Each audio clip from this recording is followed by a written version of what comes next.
அனைவருக்கும் வணக்கம்.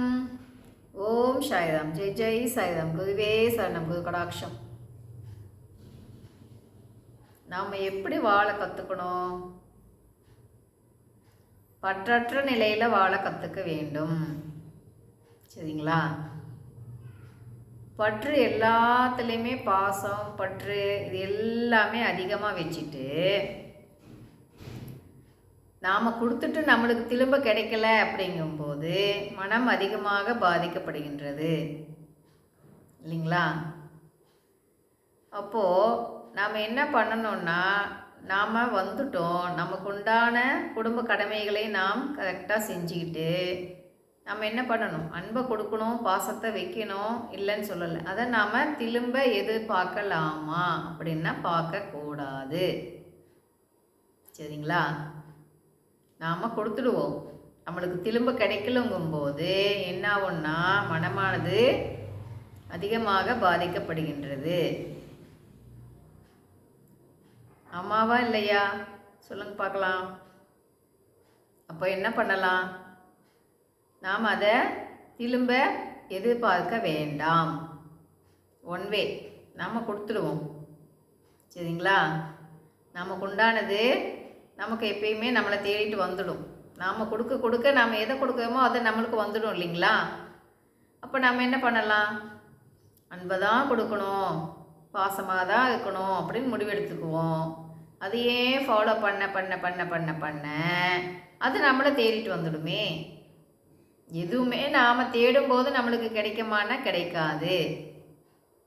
நம்ம தேடாமல் இருக்கும்போது, எதுக்குமே ஆசைப்படாமல் இருக்கும்போது ஒவ்வொன்றுமே அது நம்மளை தேடிட்டு வந்துடும். சரிங்களா? ஏன் தேடலை விடணும் அப்படின்னு சொல்கிறதுன்னா, தேடல் இருக்க முடிக்கும் என்ன ஆகும்னா மனமானது அலைப்பாஞ்சிக்கிட்டே இருக்கும். நம்ம தேடலை விட்டுட்டு பகவான்கிட்ட ஃபுல்லுமே நம்ம சரண்டர் ஆகும்போது என்ன ஆகும்னா நம்மளுக்கு மனமானது அந்த மன அலைப்பாயுது இல்லைங்களா, அது அப்படியே கம்மியாகிக்கிட்டே வரும். மனம் எதுக்காக அலைப்பாயுதுன்னா அந்த ஆசையினால தான் அலைப்பாஞ்சிக்கிட்டே இருக்குது. மேலே மேலே மேலே மேலே அதை பண்ணணும், இதை பண்ணணும், அதை பண்ணணும் அப்படின்னு ஆசை அதிகம் ஆகிட்டே இருக்கு இல்லைங்களா? ஆசை அதிகமாக அந்த மனமானது அதிகமாக அலைப்பாய்ந்து கொண்டே இருக்கும். கவனிங்களேன். ஆமாவா இல்லையான்னு? அப்போது நாம் ஆசையை குறைச்சிக்க வேண்டியது மிக மிக அவசியம். ஆசையை விடுன்னு சொல்லலை பகவான், குறைச்சிக்கோ அப்படின்ற. சரிங்களா? இப்போது ஒவ்வொன்றத்தையும் ஆசைப்பட்டு நம்மளால் முடியலன்னாலும் மற்றவங்கள்லாம் பண்ணுறாங்க அப்படின்னு சொல்லிட்டு அதை நாம் பண்ணும்போது அது என்ன ஆகுது? கடனில் கொண்டு போய் விடுமா இல்லையா? சொல்லுங்க பார்க்கலாம். அவங்கவுங்க பட்ஜெட்டுக்கு தக்காப்புல பார்த்து நாம் ஒவ்வொன்றும் செய்யும்போது அது நம்மளை பாதிக்காது இல்லையா? மற்றவங்களுக்காக நாம் வாழ்கிறோமா இல்லை நம்மளுக்காக நாம் வாழ்கிறோமா அதை பார்க்கணுமா இல்லையா? சொல்லுங்க பார்க்கலாம். உண்மையான சந்தோஷம் எதில் உள்ளது? வெளியிலா உள்ளேவா? உண்மையான சந்தோஷம் உள்ளதான் இருக்கு இல்லைங்களா? அதை தேடாமல் நம்ம வெளியே இருக்க அந்த மாயையில் எல்லாம் மாட்டிண்டு எதை எதை தேடக்கூடாதோ அது எல்லாம் தேடிட்டு இருக்கோம், எதை தேடணுமோ அதையெல்லாம் விட்டுட்டோம் இல்லைங்களா? அப்போ என்ன பண்ணணும்? ஆசையை கம்மி பண்ணிக்கணும், குடும்ப கடமைகளையும் கரெக்டாக பார்த்துண்டு பிறர் நலன் கருதியும் நாம் என்ன செய்ய முடியுமோ, மற்ற வாழ்க்கை என்ன செய்ய முடியுமோ அதையெல்லாம் நாம் செஞ்சிட்டு இருக்கும்போது நம்மளால் முடிஞ்ச உதவி இல்லைங்களா? பண உதவி தான் உதவின்னு இல்லையே, மற்றவங்களுக்கு எந்த ஹெல்ப் தேவைப்படுதோ அதை செஞ்சாலுமே நம்மளுக்கு அது உதவி தானே. 4 வார்த்தை ஆறுதலாக பேசினா கூட அது ஒரு உதவி தானே. அப்படி பண்ணும்போது என்ன ஆகும்னா பகவான் பார்த்துட்டே இருப்பார், இவங்க மனம் தூய்மை ஆகிவிட்டதா இல்லையா. பயிற்சி பண்ணுறது வேலை செய்யாதுன்னு சொல்லலை. ஆனால் பயிற்சி பண்ணிக்கிட்டே மனதையும் நாம் தூய்மைப்படுத்திக்கிட்டே வரும்போது தான் அது பயிற்சி நல்லா கை கொடுக்கும். சரிங்களா? விடாமல் பண்ணிக்கிட்டே இருக்க வேண்டியது மிக மிக அவசியம். இப்போ உடம்பு நல்லாகணும் அப்படின்னு சொல்லிட்டு நீங்கள் பயிற்சி பண்ணிட்டு இருக்கீங்கன்னு வைங்களேன், என்ன பண்ணணும்? பிரம்ம முகூர்த்த டைமில் பண்ணணும். அதையும் பண்ண மாட்டோம்ப்பா, நம்மளுக்கு ஏன் இவ்வளோ வருஷமாக பண்ணிகிட்டு இருக்கோம், நம்மளுக்கு ஏன் உடம்பே நல்லா ஆகலை, மேலே மேலே ஏதாச்சும் ஒன்று வந்துக்கிட்டே இருக்குது அப்படின்னு கேட்பாங்க. சரிங்களா? இப்போ நம்ம உடம்புக்கான முயற்சியை நாம் தானே எடுக்கணும். இப்படி பண்ணு அப்படி பண்ணு, உன்னை நீ காப்பாற்றிக்கோ அப்படின்னு பகவான் ரூட்டு காமிச்சிடுவார். சரிங்களா? அப்போ என்ன பண்ணணும்? அதுக்குண்டான வேலையை நாம் தானே பார்க்கணும். அது எல்லாம் நாம் எதையுமே பண்ண மாட்டோம்ப்பா, ஆனால் நம்மளுக்கு உடம்பு நல்லாயிடணும் அப்படின்னா எப்படிங்க நல்லாவும்? அதுக்குண்டான வேலையை நாம் பார்க்கணுமா இல்லையா? அதுக்குண்டான முயற்சியை நாம் பண்ணணுமா இல்லையா? சொல்லுங்க பார்க்கலாம். இப்போது ஹீலிங் அப்படின்னு சொல்லிட்டு நம்ம உடம்பு நல்லா ஆகணும் அப்படின்னு நம்ம பயிற்சி பண்ணிகிட்ருக்கோன்னு வைங்களேன், அப்போ என்ன பண்ணணும்? பிரம்ம முகூர்த்த டைமில் நம்ம 4 to 6 டைமில் நாம் பயிற்சி பண்ண வேண்டியது மிக மிக அவசியம். அப்படி பண்ணிக்கிட்டே இருக்கும்போது உடம்பு தன்னைத்தானே குணப்படுத்திடும். அந்த டைமில் அதிகப்படியான சக்தி கிடைக்கிறதுனால உடம்பு தன்னைத்தானே குணப்படுத்திடும்.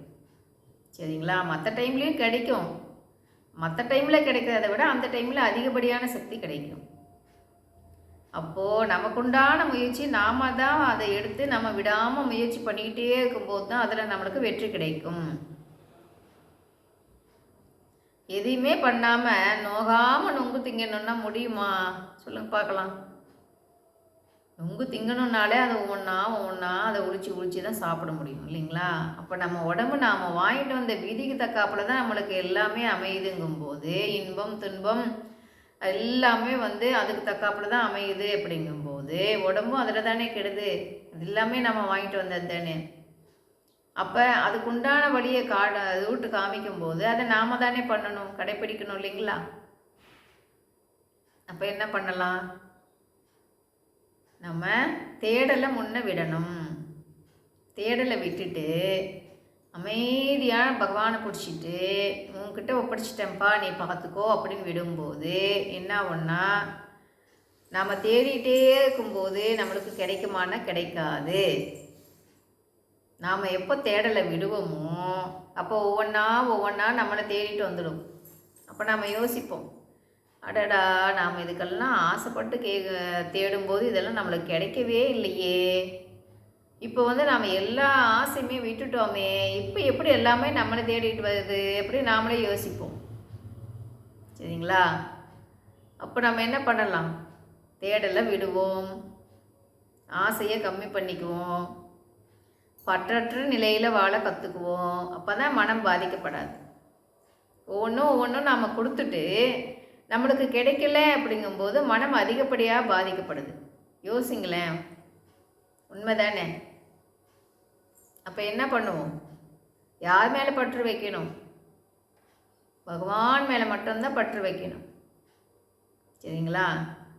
அப்போது பகவான் கெட்டியாக பிடிச்சிண்டு நம்ம குடும்ப வேலையும் கச்சிதமாக நாம் பார்த்துண்டு மற்றவர்களின் நலன் கருதியும் நாம் வாழும்போது அது பகவானுக்கு மிகவும் பிடித்தமானது. அப்போது பகவானே நீ சொல்லுப்பா உன் வேலையை நான் பண்ணுறேன் அப்படின்னு பண்ணி கொடுத்துடுவார். சரிங்களா? அந்த நிலைக்கு நாம் நம்மளை தயார்படுத்தணுமா இல்லையா? படுத்தலாமா? பகவானை கெட்டியாக பிடிச்சிக்குவோமா? விடாமல் பயிற்சி பண்ணிக்கிட்டே இருக்கலாமா? விடாமுயற்சி வெற்றி கொடுக்கும். என்னடா இது பண்ணிகிட்டே இருக்கும், ஒரு சேஞ்சுமே தெரியலையே அப்படின்னு நினைக்கக்கூடாது. உள்ளுக்குள்ளே சேஞ்ச் நடந்துகிட்டே இருக்கும். சரிங்களா?